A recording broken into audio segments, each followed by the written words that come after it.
I did not expect to be back here this quickly.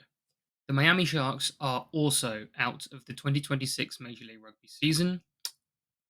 We think we're about 95% sure, but we've had no official word from the team, the league. We haven't had any official word that Nola is out from the league. But right now, as of recording on August the 12th, we are down to 8 teams for the 2026 MLR season. Miami being the third team that we've lost, if you count the California merger as a contraction, which everybody is.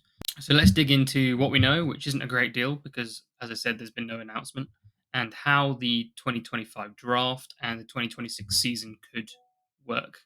And also touching a little bit on how I think MLR could actually use this to their advantage. Started off by saying how it is. This has been a shit week for Major League Rugby. There was the California merger, which does mean we're down a team. Then there's news that Nola Gold are pulling out. Now there's news that Miami are pulling out. And that is despite Miami being bankrolled by Argentina's richest man, Marcos Galperin, whose personal wealth is in the billions, with a B, billions. They've pulled out. And my understanding is that they've been flip flopping a while since even before the 2025 postseason began. They were out before the postseason started. They played their playoff game and they were back in. By the time of the championship, I heard that Miami were back in. But I'm sure that the frenetic week that was has spooked them a little bit. So if they were already kind of one foot out the door, it doesn't surprise me that a merger and a withdrawal kind of was the last straw for Miami. Now, in the past, it's my understanding that expansion teams committed to 3 years in MLR before they had a chance to withdraw. So Miami's just finished their second season, unfortunately, and RFCLA has actually just finished their second season before merging to form the California Legion. So that 3 year commitment is clearly not a thing anymore. Who knows if it actually ever was? But 3 years seems to be fairly typical in what we've seen for expansion teams lately. Dallas Jackals being the most recent example. They lasted 3 seasons, then they withdrew. So let's touch on what we know, which shouldn't take too long because we don't know that much. On the morning of August the 6th, 6 days ago as of recording, MLR Weekly tweeted out that the Miami Sharks were confirmed to be not participating in the 2026 season. This was confirmed almost immediately afterwards by Brian Ray, who said that he'd received word in the last hour that Miami spoke to players on conference call the morning of August the 6th. This was kind of heartbreaking because this came about minutes after the Brian Ray had said that he'd seen a rumor online saying Miami are out, and as far as he knew, that wasn't the case yet. Turns out that very, very shortly after that, he was informed, and that became the case. There was an article in National Mall by Martin Pengelly where I'll be taking a lot of this information, but not too much because I encourage you to go read it yourself. I'll link the article in the description. Martin understands that Miami's withdrawal was confirmed on Tuesday, which would be August the 5th. But I mean, it doesn't really make much difference at this stage. What was interesting about it is the withdrawal was confirmed after an initial ask to withdraw just for 2026 and return for 2027, much as some of the Nola Gold rumors. But this was rejected by the owners. Now, that doesn't stop Miami and the Gold from reapplying in 2027, but it is interesting that the owners said, no, you can't just take a year out and come back. You will have to pay, presumably, you'd have to pay expansion fees and this kind of thing. Unfortunately, that's sort of all we know. There's been no statement from Major League Rugby on Nola Gold. There's been no statement from Major League Rugby on the Miami Sharks. There's not even been a statement from the Miami Sharks about the Miami Sharks. So either there's something going on there, which wasn't helped by the fact that they put out a happy birthday post the other day, which is probably an automated one, but got fans going, wait a second. It's possible that all the staff just went straight away and there's no one there. It's a ghost ship at the minute, but it is a bit funny. We are 9 days out from the MLR draft, and we don't actually know who's taking part in it yet. But let's talk about that draft. Right now, there are 8 teams taking part in the 2025 MLR Collegiate Draft, which, assuming it's 3 rounds again, as has been the last few years, makes up 24 picks. But it's not as simple as that because the San Diego Legion already traded one of their picks to Anthem. and the NOLA Gold already traded one of their picks to New England.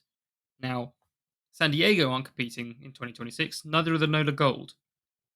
But I doubt MLR are just going to take away a pick that Anthem or New England paid for, which means it's probable that we're going to end up with 24 picks plus those two, so 26 picks. Now, most MLR drafts have had about between 30 and 35 picks. Here's my suggestion: expand the draft to a fourth round. Now, that would only add another 8 picks, which, assuming it's 26 picks, would be, quick maths, 34 picks, which isn't a crazy amount more than they've had in the past. But, James, I hear you cry. MLR draftees already struggle to get consistent game time. What help is it going to be if we just shove 8 more draftees in there to compete for game time? I've thought of that too.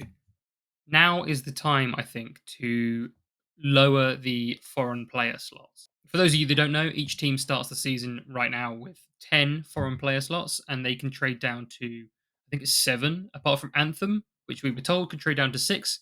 But in 2025, they traded down to 3. So some clarity on that, MLR, please. And these foreign player slots, sometimes called international slots, determine how many non domestic, so non US or Canadian players a team can have in any match day 23. Not on the roster, just in their match day 23. So let's say there's 10. It means you can have 10 players from outside the US or Canada in your match day 23.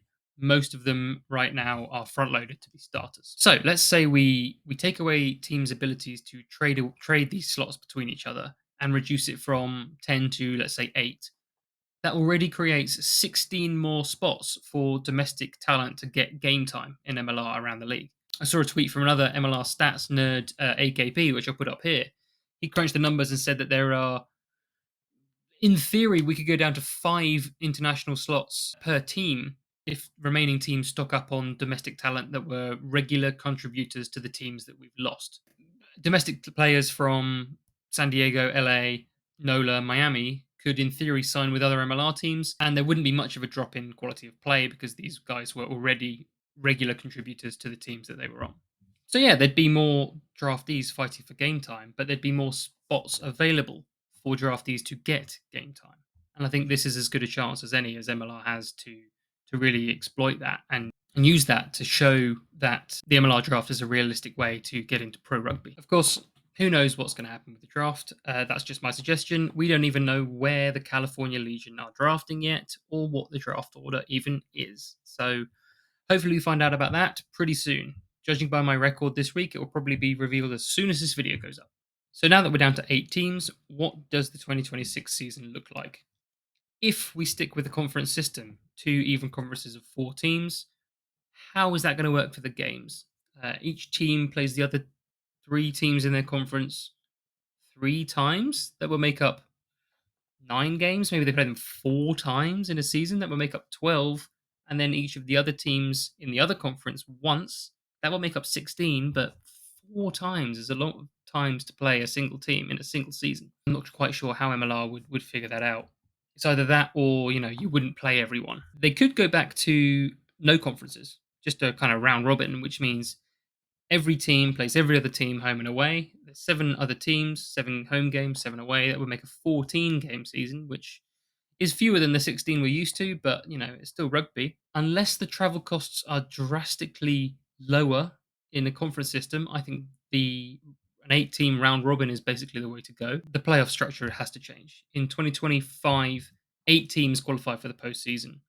In 2026, right now we only have 8 teams. You can't just have everyone qualifying for the postseason. That makes no sense.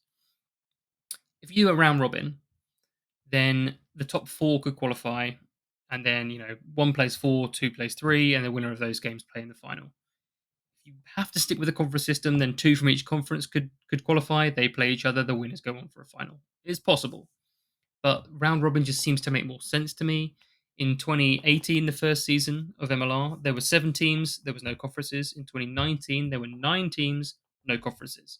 Now that we're back down to single-digit teams, it just seems to make sense to park the conference system for now and come back to it when we have a few more teams. Hopefully soon. So I just want to wrap up by kind of acknowledging that It's been rough. It's been a rough couple of weeks for MLR, for MLR fans especially, not quite knowing what's going on.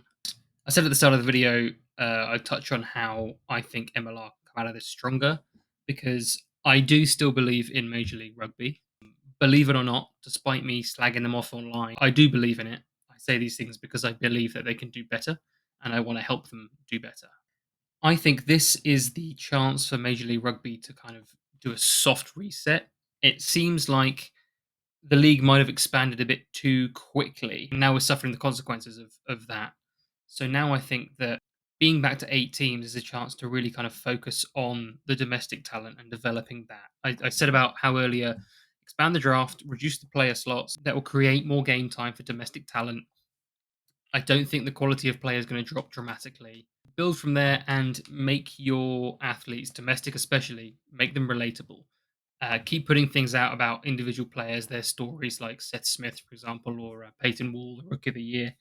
Keep telling those stories because they are domestic products that fans in the USA can cheer for. I really think that this is the chance for MLR to kind of not necessarily scale back, but kind of consolidate and then start to grow organically. Domestic players tend to be cheaper than international anyway because you don't have to worry about visas, you don't have to worry necessarily about housing. They might already be local to the area, for example, and really develop them. Focus on your academy systems, focus on developing the domestic talent. The quality of the game will come with that, and so will the fans, so will the money, in theory. Now, you need to focus on getting out to players, rugby players in the local area. You need to get MLR clubs involved with local clubs, build those connections, build that kind of network in each MLR city, and go from there. You need, create this web, and it's harder for it to break. It's easy enough for me to say that from sitting in a chair here. I just hope that MLR at least take some of the messaging on board and that some of the guys there know that this is an opportunity. As bad as it looks, it is an opportunity, and let's hope they recognize that. So that's it for this one. Thank you very much for watching. Please let me know your thoughts on my ideas for the 2025 draft, the 2026 structure, what's going on with Miami and NOLA, why we haven't heard anything. Let me know your thoughts on all of that, as well as any other ideas that you have that I didn't touch on. Let's have a debate about this. Let's try and keep it optimistic because we all love rugby, and right now we're still afloat.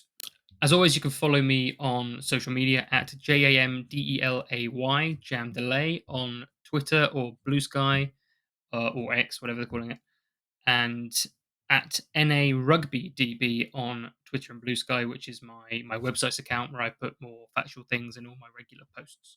You can also follow me on Instagram at MLR Stats, MLR STATS. You can also subscribe to this channel and like this video, of course. And now's as good a time as any to say that if you want to pick up some cheap end of season gear from the 2025 season, maybe for Miami or NOLA or San Diego or LA, then go to shopmlr.com and use code MLRSTATS at checkout. That's MLRSTATS, all in caps, for 15% off your order. Thank you very, very much for watching, guys, and I'll see you next time.